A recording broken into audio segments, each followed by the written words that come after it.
After 10 years and 10 millions of taxpayer dollars later, where are we?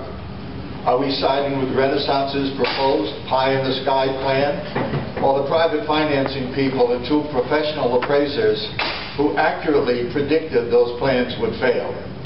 Now, many years and millions of taxpayer dollars later, as well as 7 contract amendments later, the plans have switched from private funds with an emphasis on business to heavy taxpayer funds for subsidized housing.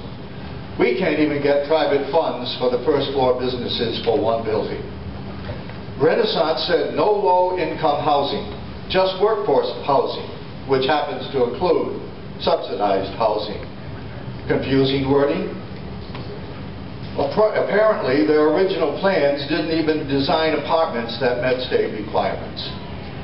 A BDDC motion states obtaining all means of funding to construct the first building on Depot Square. Guess they gave up on private funding too. If a loan defaults, who pays and who gets the property? Where are the businesses and private funds for the other 17 to 20 buildings?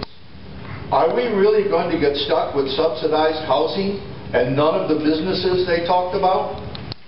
Are we to get a vibrant downtown or a low-income subsidized housing project?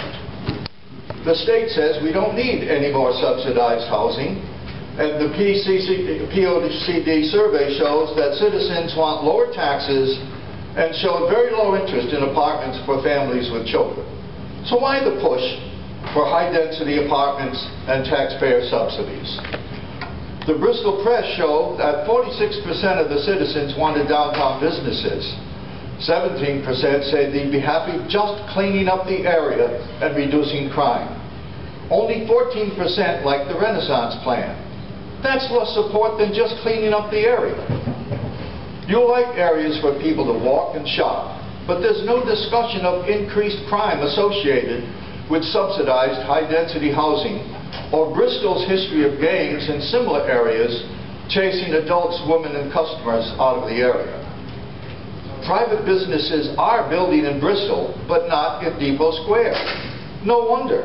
Even Renaissance admits that the market value of any subsidized building will be worth less than the cost. So now we hear about denying businesses the right to build where they want to force them to build in Depot Square. Won't these businesses just tell Bristol to go to hell and move their plans out of town?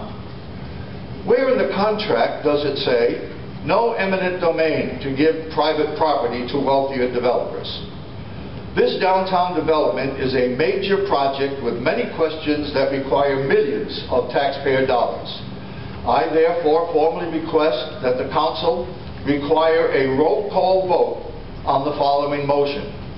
Moved that any future action of the Bristol City Council that requires taxpayer funds for the development of Depot Square will require a binding citizens' referendum to approve or disapprove any such action. A roll call vote allows citizens to see which, if any, of their representatives think citizens are too dumb to know what is good for them.